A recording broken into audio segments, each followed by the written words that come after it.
आज मुंबादेवीचं दर्शन तर घेतलंच. नेहमी इथून आशीर्वाद घेऊन प्रेरणा घेऊन पुढे निघत असतो. ताकद घेऊन आम्ही कुठचीही महत्वाची निवडणूक असेल कार्य असेल इथूनच येऊन आम्ही ताकद आणि प्रेरणा घेत असतो.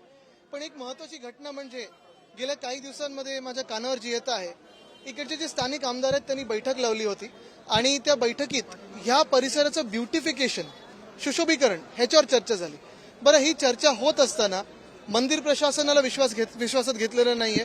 आजूबाजूचा जो दागिने बाजार आहे, अनेक दुकानं आहेत, हजारो दुकानं आहेत, छोटी मोठी दुकानं आहेत, अनेक वर्ष म्हणजे काही काही दुकानं तर मला वाटतं 200 वर्षापूर्वीची आहेत, त्यांना देखील विश्वासात घेतलं नाहीये.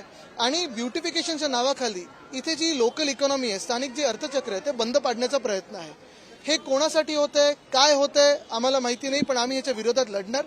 मुख्य गोष्ट हीच आहे की बरोबर ह्या मंदिराच्या मागे, आणि आपण पण जाऊन पाहून या, मंदिराच्या मागे मला वाटतं 17 मजल्याची इमारत बांधण्याचा प्रयत्न आहे. ती 17 मजल्याची इमारत पार्किंगसाठी बांधली जाते आणि मंदिराच्या एवढ्या जवळ आहे. उद्या ह्याच्यातून काही सिक्युरिटीचा धोकाही निर्माण होऊ शकतो. आपण पाहताय मंदिराच्या आसपास सिक्युरिटीचा मोठा एक विषय असतोच. तसंच दुसरी बाजू म्हणजे आत्ताच या मंदिराच्या मागे जिथे नवरात्रीमध्ये अनेक वर्ष मंदिर प्रशासन तिथे थोडी सोयीसुविधा करायची, भक्तांसाठी भाविकांसाठी जे यायचे मंडप टाकायची, तिथे आत्ता बीएमसीनी खटारा यार्ड केलेला आहे.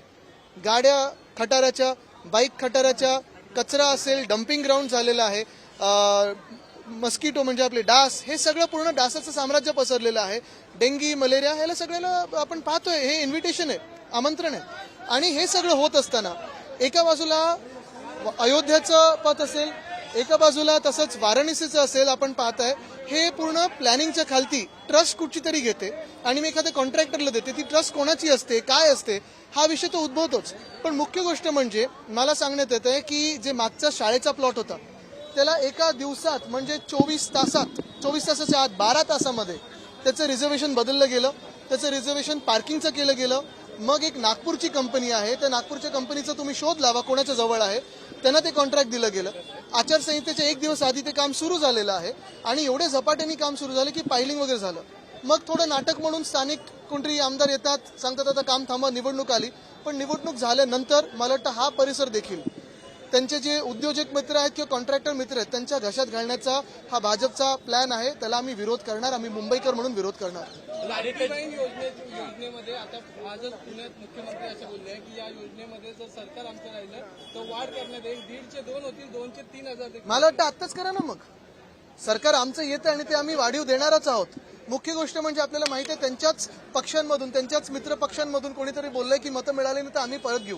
ह्या धमक्या तर लाडक्या बहिणींना देतच आहेत. पण सगळ्यात महत्वाची गोष्ट म्हणजे एका बाजूला ते होत असताना, असं मी सांगितलं, आपली हिंदू मंदिरं त्यांच्या जागा कॉरिडॉरच्या नावाखाली घेतली जात आहेत. आपण मंदिराच्या मागे जाऊन पहा, डम्पिंग यार्ड केलेलं आहे ह्या मिंदे सरकारनी आणि 17 मजल्याची इमारत म्हणजे जी पूर्ण मंदिरावर झाकून टाकेल कार पार्किंगसाठी.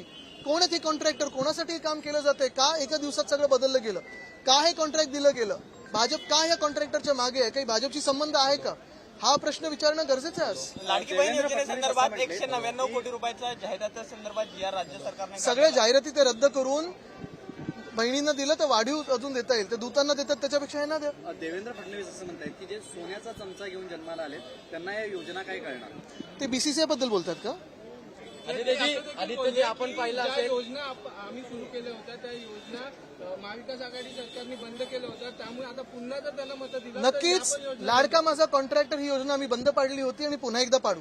आदित्यजी आपण पाहिलं असेल तर देवेंद्र फडणवीस यांनी अशी देखील एक टीका केली की तुम्ही जी साईट होती ती स्क्रॅच करण्याचा तुम्ही प्रयत्न केला, म्हणजे महाविकास आघाडीकडून लाडकी बहीण योजनेची. मला वाटतं बघा, ह्याच्यात आता तुम्हाला माहिती आहे त्यांची इमेज जी महाराष्ट्रात आहे, सत्य परिस्थिती लोकांना माहिती आहे, ते किती खोटं बोलतात. आम्हालाच नाही, त्यांच्याच आजूबाजूच्या लोकांना विचारा, काही त्यांचेच भाजपवाले त्यांना विचारा, इथे राजपुरोहित जे त्यांना विचारा, अनेक असे लोक आहेत, प्रकाश मेहता जी असतील, विनोद तावडे जी असतील, त्यांना विचारा. मला त्याच्यात जायचं नाही. आज मी ह्या विषयासाठी आलेलो आहे की इथे जे काही सुशोभीकरण होईल, इथे जे काही विकास होईल, तो विकासाला कोणाचाच विरोध नाहीये, ना मंदिराचा विरोध आहे ना दुकानदारांचा विरोध आहे. त्यांचं म्हणणं एवढंच आहे की वर्षानुवर्ष 200 वर्ष असतील, 250 वर्ष असतील, जी मंदिरं इथपर्यंत राहिलेली आहेत, ज्या पिढ्यानपिढ्या हा धंदा इथे चाललेला आहे, मग दागिना बाजार असेल किंवा आजूबाजूचे सगळे दुकान असतील ते, आणि मंदिर जे ट्रस्ट आहे, मंदिर न्यासाला देखील विश्वासात घेऊनच काम झालं पाहिजे.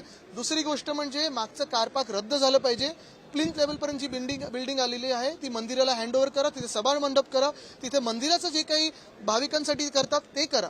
पण तिथे 17 मजल्याची इमारत कुठच्या तरी एका कॉन्ट्रॅक्टरच्या घशात घालणं आणि मग परिसर कॉरिडॉर म्हणून घेणं आणि मग अदानी असतील किंवा कुठचा तरी उद्योजक येणारच आणि घेणारच आहे. त्यापेक्षा मंदिराच्या हातात राहिलं, मुंबादेवी मंदिर न्यासाच्या हातात राहिलं तर काय गैर आहे? मुख्यमंत्री असं म्हणतात की पुरून उरलो नाही तर सावत्र भावावर मात करून आलेलो आहे. मला वाटतं थोडी तरी त्यांनी लाज ठेवायला पाहिजे. 20 वर्ष ज्यांच्यासोबत ज्यांनी काम केलं, पूर्ण आयुष्य राजकीय जीवनात असेल, मग तुम्ही पूर्ण सामाजिक ओळख असेल, ज्यांनी दिली, ज्यांनी तिकीट दिलं, तुम्हाला मंत्रीपद दिलं, युडी मिनिस्टर केलं, निर्लज्जपणाचा काहीतरी एक अंत असतो, तो देखील या घटनाबाह्य मुख्यमंत्र्यांनी पार केलेला आहे. ही लाज आहे की काय, म्हणजे ह्याला काय बोलायचं? मला वाटतं निर्लज्ज हा शब्द पण कमी पडेल. मुंबईतील राहुल गांधी यांच्या बीकेसी मधल्या सभेला आता वाहतूक पोलिसांनी परवानगी दिलेली नाहीये. सायन पुलाचं जे काम सुरू झालंय त्यामुळे वाहतूक कोणती होऊ शकते असं त्यांचं म्हणणं आहे. असं असलं तर चांगलं आहे. मला वाटतं एवढं जर सायन पुलावर लक्ष असेल तर तिथे बीएससीच्या बसेस वाढवल्या पाहिजेत. ही आमची मागणी होती, ती वाढवलेल्या नाहीयेत. तिथे वाहतूक पोलीस तिथे असायला पाहिजेत स्वतः उभे. ते आहेत की नाही हा एक प्रश्न, आणि जी गैरसोय होते तो पण एक विषय होतो. पण महत्वाची गोष्ट पुन्हा एकदा मी सांगतो, आज सगळ्यात महत्वाचं म्हणजे आपण पाहतो या देशभरात भाजपानी वक्फवर एक वाद आणण्याचा प्रयत्न केला, निर्माण करण्याचा प्रयत्न केला. पण एका बाजूला ते होत असताना अयोध्येचं असेल, वाराणसीचं असेल, पंढरपूरचं असेल आणि आता मुंबादेवीचं देखील हे ब्युटिफिकेशनच्या नावाखालती कॉरिडॉर आणण्याचा प्रयत्न आहे. त्याला आम्ही विरोध करू. इकडचे जे स्थानिक आमचे दुकानदार असतील, स्थानिक मंदिर न्यास आहे, त्यांना विश्वासात घेऊनच पुढचा विकास झाला पाहिजे. धन्यवाद.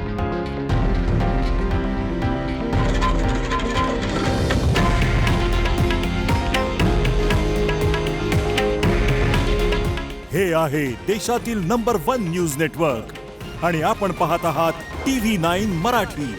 काळजी तुमची, हित महाराष्ट्राचं.